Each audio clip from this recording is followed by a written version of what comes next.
तुम्ही कधी लसूण चटणी भात खाल्ला आहे का? नाही ना? माझ्या आईने शिकवलेली एकदम स्पेशल रेसिपी आज मी तुम्हाला दाखवतो. एकदम मसालेदार आणि चटपटी लसूणची चटणी बनवायची आणि त्याच्यासोबत मस्त भात फ्राय करायचा. तर चला बघूया.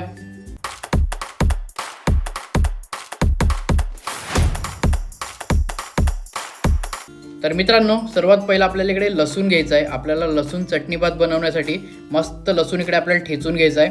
त्याच्यामध्ये लाल मिरची पावडर टाकायची आहे. त्याच्यानंतर आपला घरचा मसाला टाकायचा आहे. चवीनुसार मीठ घ्यायचं आहे आणि याला चांगलं दगडाच्या याच्यामध्येच आपण वाटून घेणार आहोत. कारण मिक्सरला वाटण केल्याने ती चव येणार नाही. कारण आपल्या घरचे पदार्थ एकदम दगडावर ठेचायचे. याच्यात आपण जिरंसुद्धा टाकतो आहे. जिरं टाकलेलं आहे, मसाले टाकलेले आहेत, मीठ झालेलं आहे. त्याला आपण चांगलं वाटून घेऊया. चांगलं असं एकदम बारीक कुटून घ्या आणि याचं एकदम चांगलं असं वाटण झालं की मग मी तुम्हाला दाखवतो आपल्याला काय करायचं आहे. तर आपलं वाटण इकडे मित्रांनो रेडी झालेलं आहे. तुम्ही बघू शकता छान कलरसुद्धा आलेला आहे. एकदम लाल लाल मस्त आपल्या इकडे चटणी तयार आहे. आता आपल्याला याला काय करायचं आहे, सगळ्यात पहिला तर मी तुम्हाला दाखवतो चटणी कशी रेडी झाली आहे. बघा, अशी आपल्याला छानपैकी इकडे वाटून घ्यायचं आहे. तर चला मित्रांनो, चटणी तर आपली इकडे रेडी झालेली आहे. आता आपण राईस बनवायला सुरुवात करूया. तर सगळ्यात पहिला मी इकडे कढई घेतलेली आहे. त्याच्यामध्ये मी एक अंदाजाने तेल घेतो आहे. तेल जास्तही नाही घ्यायचं आहे, कमीही नाही घ्यायचं आहे, नॉर्मली आपल्याला तेल घ्यायचं आहे. याच्यामध्ये चमचे वगैरे आता किती आहे अंदाज मला माहीत नाही. मी माझ्या अंदाजाने तेल घेतलेलं आहे. तुम्हीसुद्धा तुमच्या अंदाजाने तेल घ्या. आता आपण तेल गरम झाल्यानंतर याच्यावर आपण चटणी टाकून घेऊया. तेल इकडे गरम झालेलं आहे. तर आपण जास्त तेल आपल्याला गरम नाही करायचं आहे, म्हणून तेल कमी गरम झाल्यानंतरच आपल्याला हे चांगलं असं वाटण काढून घ्यायचं आहे. कारण आपल्याला हे वाटण थोडंही जळवायचं नाही आहे. जसं आपण चिकन मटण बनवताना पेटवून घेतो ना, तसं आपल्याला हे थोडं पण कलर येईपर्यंत आपल्याला जरा पण शिजवायचं नाही आहे. याला फक्त थोडंसं तेलावर मसाले गरम होईपर्यंत चांगलं असं हे करून घ्या.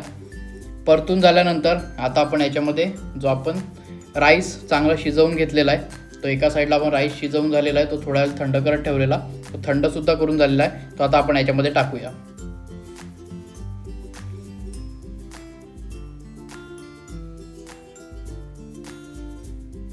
तर मित्रांनो, मसाला चांगला गरम झालेला आहे. आता आपण इकडे जो राईस आपला रेडी आहे, तो राईस आपण याच्यात घालून घेऊया. तर मी इकडे एक टिफिन पूर्ण राईस घेतलेला आहे. हे बघा, आपण एका टिफिनमध्ये राईस घेतलेला, तर आता आपण याच्यात मस्त घालून घेऊया. छान सुटसुटीत राईस आहे मित्रांनो. एकदम चांगला शिजवून घ्या तुम्ही पण राईस कच्चा नाही राहिला पाहिजे. त्यानंतर मस्त असं आपण याच्यामध्ये टाकून आता आपल्याला याला चांगलं परतून घ्यायचं आहे. आणि आपला मसाला राईस इकडे रेडी झालेला आहे. पण मसाला राईस रेडी झाल्यानंतर मस्त बारीक कोथिंबीर कटिंग करायची आहे आणि त्याच्यावर घालायची आहे. ती कशी ते मी दाखवतो. पण त्याच्या अगोदर आपल्याला याच्यामध्ये थोडेसे मसाले ॲड करायचे आहेत. ते कोणते ते सुद्धा मी तुम्हाला दाखवतो. तर मसाल्याला छान कलर आलेला आहे. आता आपल्याला भातामध्ये थोडेसे मसाले घालायचे आहेत. ते कोणते मसाले आहेत ते मी तुम्हाला सांगतो.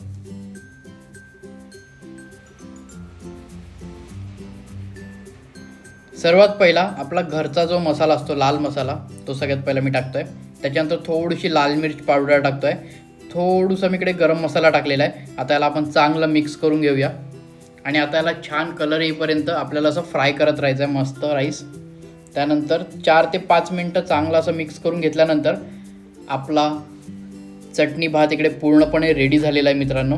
तर आपण आता याला मस्तपैकी साईडला काढून घेऊया आणि मस्त त्याचा आनंद घेऊया खाण्याचा. तुम्हाला ही व्हिडिओ आवडली असेल तर लाईक, सबस्क्राईब आणि शेअर करायला विसरू नका. आता राईस आपल्या इकडे रेडी झालेला आहे मित्रांनो. आपण ऑलरेडी चांगला राईस आहे ना, तो चांगला इकडे आपण शिजवून घेतला होता.